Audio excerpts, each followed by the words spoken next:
Welcome back to Pokemon Blue. But where are we?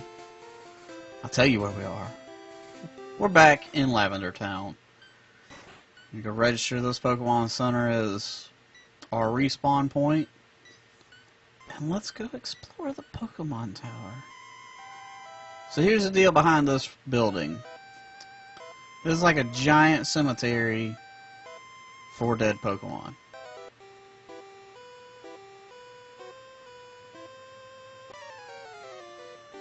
Hey, Exy! What brings you here? Your Pokemon don't look dead. I can at least make them faint. Let's go, pal! And Gary will not have, or Cold will not have his Raticate, which is where the whole Gary's Raticate fanfiction creepypasta thing came into play. Alright, so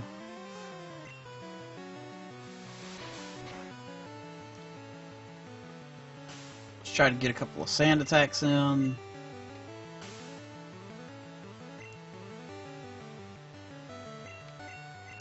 Just keep using worthless moves, I'm good with that. Alright, let's see what our own quick attack does. Significantly more damage. Alright, so I'm a little bit nervous about this fight because I know at the very least he will have Charmeleon. I believe this Charmeleon will know Flamethrower. No, we're gonna leave Pidgeotto in. Because Execute is a grass type! For some reason. Yeah. Nice.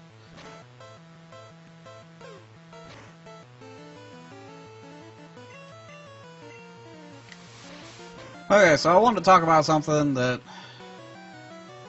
kinda came out, I guess, late last week. And I want to talk about it sooner, but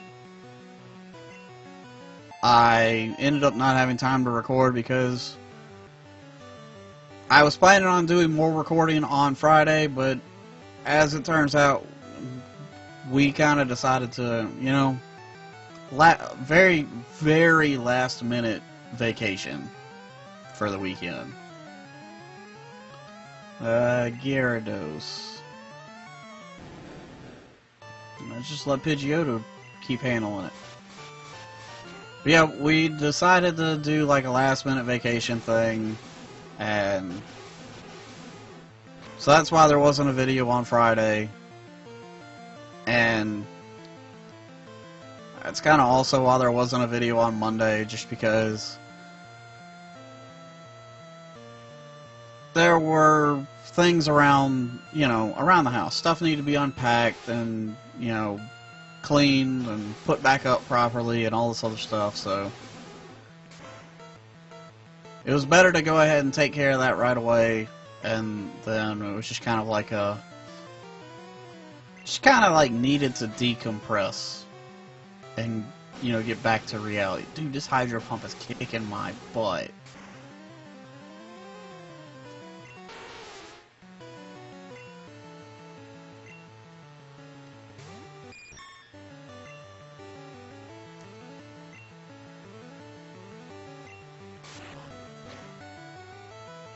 But yeah, if I had been able to find time to record before going, I would have, but it just didn't happen, so I didn't get to talk about this until now. I want to just talk about the whole YouTube Heroes thing. And before I go any farther, I feel like I do need to disclose that while I have not been accepted into the program, I did sign up for it. Well, that kills me right there. I did sign up for it. Haven't heard back, so who knows what the deal is there.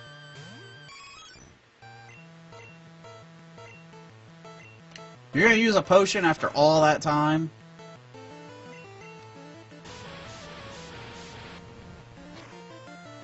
But I've seen a lot of people not at all happy about the program, and I completely understand why they are not happy about it.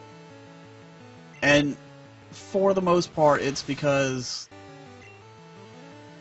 they just aren't conveying a lot of information about it. Everything is very vague, and you know, in one way or another, I've been around YouTube for several years, and I've seen them do this stuff before, where they come out with a new program, and most of the time, it ends up being really beneficial to the whole site. But they never, like, come right out and kind of explain exactly what the purpose is and what the limitations are. They very much just kind of are like, hey, here's what you can do, and that's all we're going to tell you for right now. So, like, the YouTube Heroes thing, which, now I will say that they have since changed it, and they did that in kind of a shady way, but it could have been, you know, just a complete clerical error, and the wrong video got uploaded first, so they had to fix it or whatever. But where it said something about flagging negative content, it now says, like, flag inappropriate content or something like that, which they changed and didn't really announce that they changed it or explain that they changed it. So I can understand why people are, you know, a little skeptical because of that. But the initial thing is, you know, they are, which they did not explain in their little video about it, that you had to sign up and, like, be approved, I guess, because, like I said, I signed up, and that was, I think I signed up on Friday, and it's now Tuesday, and I've yet to even get, like, a confirmation that, you know, they've received my sign-up thing. Like, they take you to a confirmation page, but I expected, like, a confirmation email. So it looks like they are doing some type of pick-and-choose process. But they didn't explain that in the initial announcement. That they made it sound like everybody will just be able to, like, go and, well, let's use Philip DeFranco, for example, because I like Philip DeFranco, but for this scenario, I'm gonna say that, well, he doesn't support milk being put in plastic containers. I have no idea how he actually feels about it. It's just the stupidest issue I could think of on the spot to make this point, but he doesn't agree with putting milk in plastic containers. But I think that all milk should be put in plastic containers. So I'm gonna flag his video just because I don't agree with his content.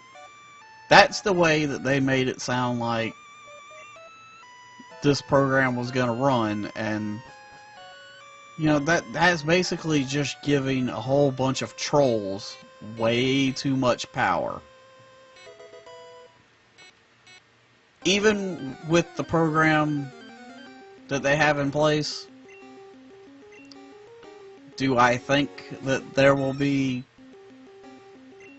you know, some people that are just doing it to troll people? Yes, of course. But the fact that it's not just a sign up and get automatic power, that's giving me a little bit of, I guess, assurance that they're there's probably more organization behind it than they let on, which is their own fault. Which is the same way all of their previous announcements have been. They're very vague, and people get all up in arms about it, and they're like, oh, the system's changing forever. But it's only available to, I guess, like a distinguished few. And really, that's the way it needs to be.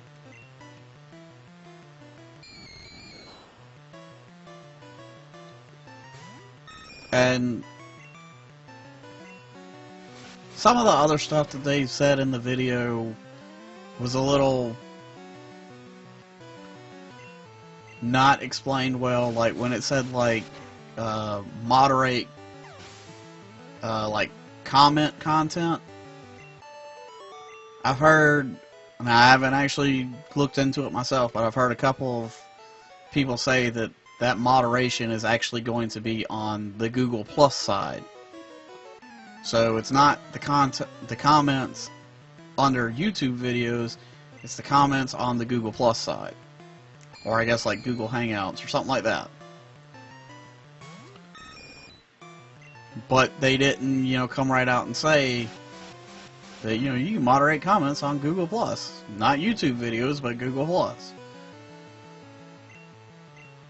But all in all, I think as long as the system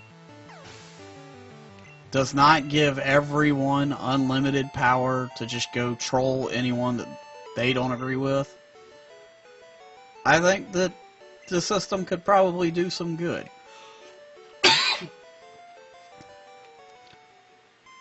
And just because they've introduced it does not mean that, you know, it's gonna be a permanent thing. If it doesn't work, then they'll get rid of it.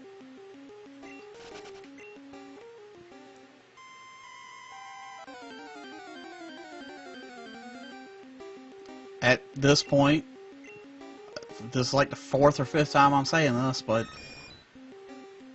I've signed up and I haven't heard anything back, so at this point I wish I could tell you more, but I'm not in it, so I can't, I can't say for sure exactly, you know, how it works. At least I don't think I'm in it. I was doing some stuff in the, you know, in the upload dashboard Sunday night when we got back, and I noticed that there were a couple of new tabs, and I don't know if that's because I signed up for the Hero program, or if, you know, just every creator got that, or if I highly doubt that I'm big enough to be a beta tester for stuff, but or if it's just a beta test for like random people. But one of the things was the it's a tab for transcriptions and translations, which is putting the closed caption subtitles in videos. Now I've got one that's like near the analytics section, and then so it's like community, transcriptions, translations, analytics, something else, and then there's a line, and it says translations, transcriptions again, and help. Now the first translations, transcriptions by the analytics has been there for about 2 weeks, 3 weeks, and it takes you to a completely different section than the other translation transcriptions that's below the line takes you to. So I don't know. I would love to know if any other creators that haven't signed up for the Hero program have that line and the extra translation transcription tab available. Because if I have it available because I signed up for the Hero thing, then I feel like there should have been some type of communication, be like, hey, you signed up for YouTube Heroes thing. You've been accepted into the program, here's what you can do, blah blah blah. Here's some general guidelines to go by. Etc., etc. But all in all, I think it has the potential to be good. It has the potential to be very bad. I want to see it be good. Because there is a lot of content on YouTube that doesn't... I don't want to say it doesn't need to be here, but it's...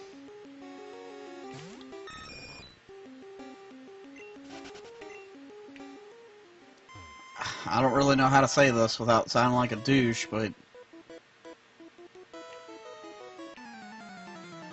there are people that put work into their videos, and there are people that film things with their camera phone that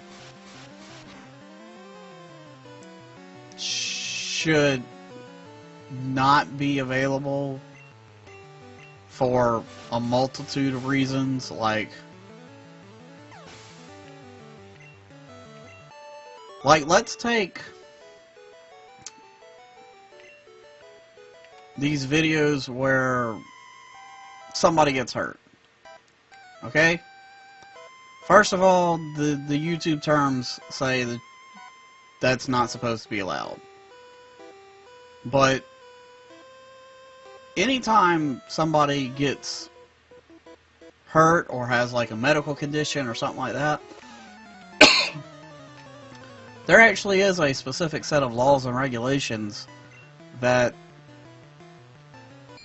carry some pretty hard penalties if you like share names, faces, and all that. So, you know, you got Billy Bob jumping off of the roof of the house and falls through a trampoline and like breaks his arm and stuff like that. If you show his face or say his name, anything that can directly identify him without his explicit permission to do so, and saying that it was his idea to do the video to begin with before he got hurt, does not count as his explicit permission. You have to get his permission again once he gets hurt. Then you are violating some pretty big regulationary laws. I'm not trying to get into all that, but that's just the best example I can think of. That, you know, there's stuff on here that people are making money off of that's not exactly in accordance to the law. And I think that's where the YouTube hero thing should come into play. Like, I just happen to know about that thing, so, you know, if I come across a video where Billy Bob jumps off the roof and breaks his leg on the trampoline and is like, don't put this on YouTube, but somebody puts it on YouTube, then in all reality, that video does need to be flagged. You can agree with me, or you can't. That is completely your right. But I think YouTube is getting to the point where they understand that the laws of the world are going to start coming back to haunt them. Especially with, there was a recent, and I won't share a whole bunch of specific details, but there was a recent prankster on YouTube. Spoiler, like 99% of YouTube pranks are fake and scripted. But this prankster decided to basically lynch himself to be funny and, you know, act like he committed suicide. And this young kid decided that he was gonna copy it, or she was gonna copy it. I actually don't remember the gender of the kid, but the kid actually ended up not surviving the experience, and basically just because they saw it on YouTube. Now, in the YouTuber's defense, he did have a big giant warning at the beginning of the video. Now, I have not watched the video, but I have seen screenshots where he has a warning to be read. But what if this kid couldn't read? I don't know if he said the warning out loud. I know this is like a really deep and kind of dark episode to be talking about, but you know, that's something that YouTube is probably aware of that happens, and has probably been advised by some legal counsel that, you know, they need to start taking things a little more seriously. Because I mean, I don't know for sure, but I imagine that there's probably some lawyer out there who, if they knew about that specific case, could probably try to turn it into something where, well, that kid would have never seen that video that the prankster put up if YouTube did not allow the platforming for that to occur. But that's not to say that they wouldn't have seen it on like Vine or Instagram, Snapchat, any Vimeo, any of these other video hosting platforms. But I mean, do you kind of see what I'm saying? Where a lawyer would be like, "Oh yeah, we could totally go after YouTube because they allowed this type of content to be seen by somebody who doesn't understand that it's fake."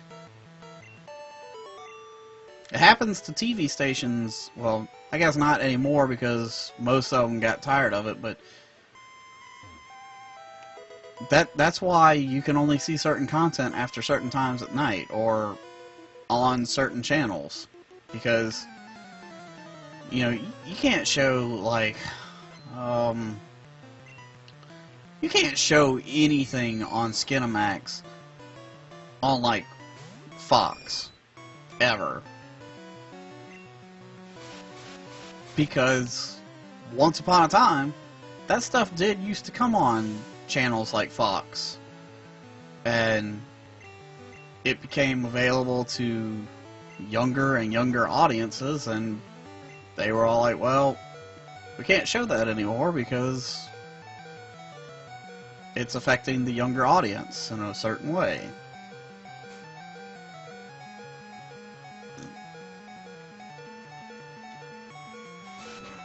So, we've already seen it happen to TV, it has happened in movies, it's happened in video games. So, I kind of see it starting to happen on YouTube, and that's why they implemented the YouTube Heroes program, to try to go ahead and take steps towards preventing it from going that far.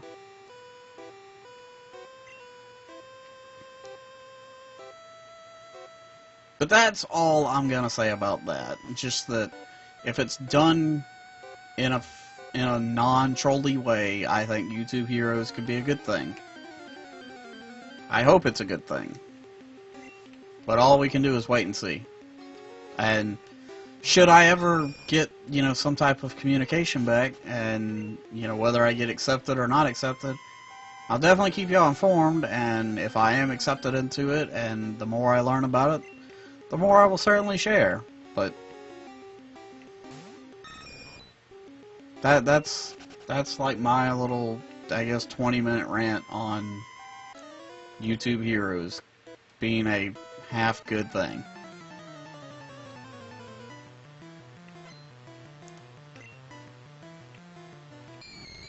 And I have just been wrecking all these ghost Pokemon. Like, Pidgeotto is definitely earning his permanent spot on the team.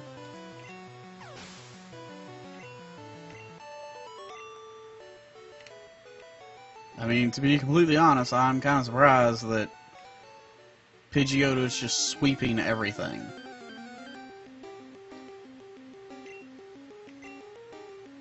I wish I could catch this ghost. And I'm pretty sure there is like some type of glitch or something that allows you to catch the ghost, but I don't know what it is.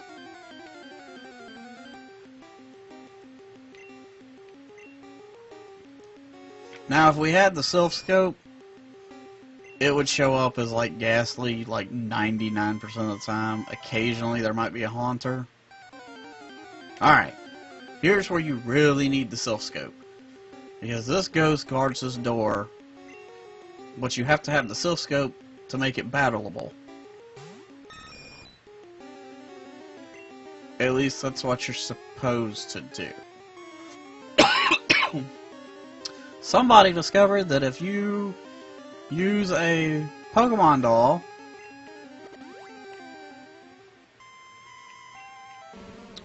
it just automatically beats the thing. This is actually the first time I've ever done that. So, if we did have the Sylph Scope, that would have ID'd that Pokemon as a dead Marowak. And Marowak is the evolved form of Cubone, which, you know, we've all heard the story about it. Wears its dead mother's face, skull for a hat or whatever.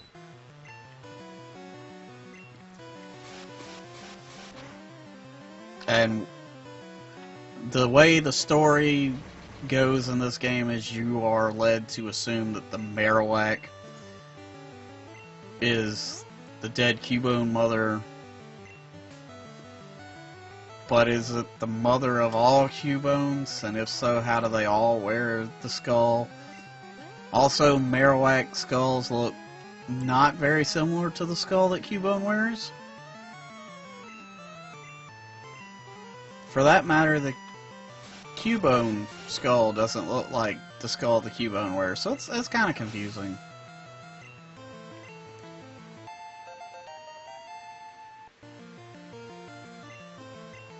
But I don't think we will have anything to worry about when we finally go face Erica in the gym. And I will go do Erica's gym after I finish up Lavender Tower, which should be in just a couple more battles.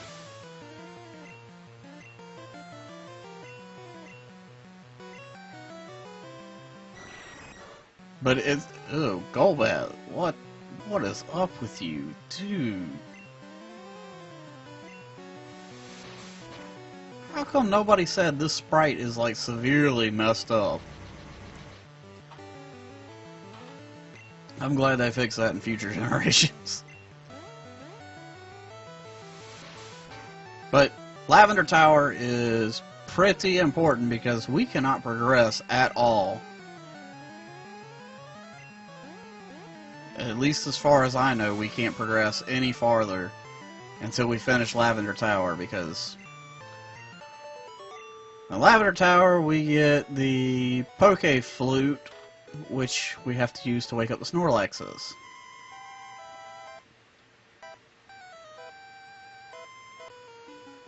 And I'm pretty sure that every route we can take after Celadon and Saffron City, there is a Snorlax blocking it, so you have to come do this.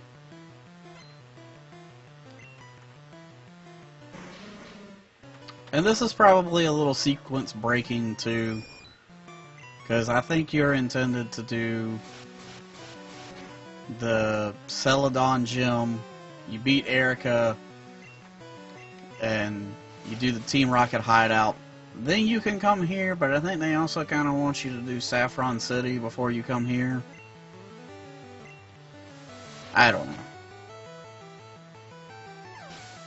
Usually, I do the Celadon Gym, Team Rocket hideout, come here.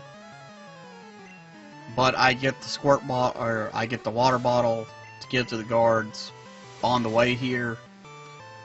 And then from here, I go into Saffron and take on both of those gyms. Did he say both of those gyms? Yes, I did. I said both of those gyms. Saffron City actually has 2 gyms.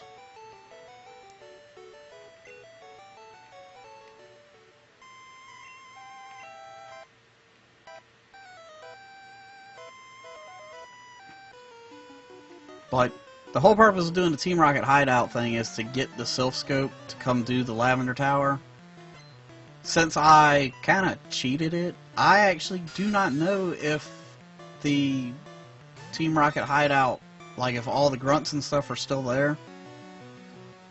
But if they are, that would be some really good off-screen training. I won't make y'all guys watch that. There's some items to pick up in there too, but I don't think it's anything super important.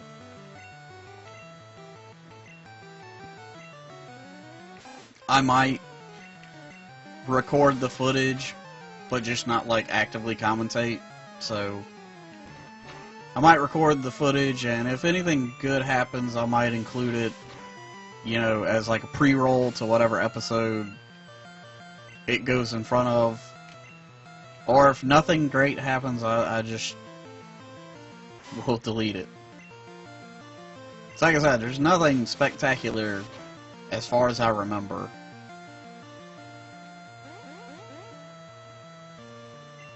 Because I think all the good stuff actually is in the Sylph Co., which is in Saffron. But I guess you probably still have to do the Team Rocket hideout in order to trigger the Sylph Co. events. I don't know. I really don't. Like I said earlier, this is the first time I've ever used the Pokemon doll trick to get past the ghost without the Sylph Scope. Why you gotta confuse me?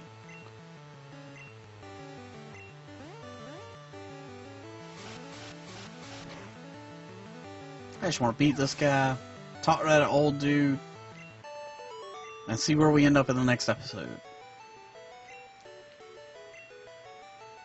Oh, Pidgeotto's evolving! That's a pretty good way to end the episode. I mean, we're not ending it right this second, but that's a good way to go out. Pidgeotto has evolved into Pidgeot, or Pidgeot.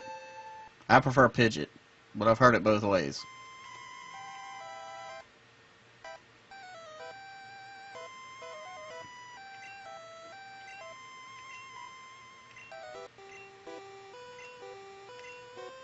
Blah, blah, blah.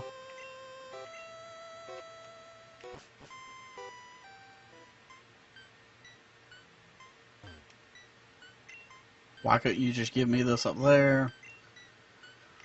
Although I guess it could be argued that he like keeps it in his house. He didn't bring it with him, but he said he went there to soothe the soul of the dead Marowak. I would think music would be a good way to soothe the soul. You know, especially if it's old time rock and roll. Haha. Alright, so I have no idea where we will end up in the next episode, but as always, thank you very much for watching. If you're new, make sure you hit that subscribe button. And if you want to follow on Facebook, Twitter, look at the merch shop, all those links are in the description below. And on that, let's stop.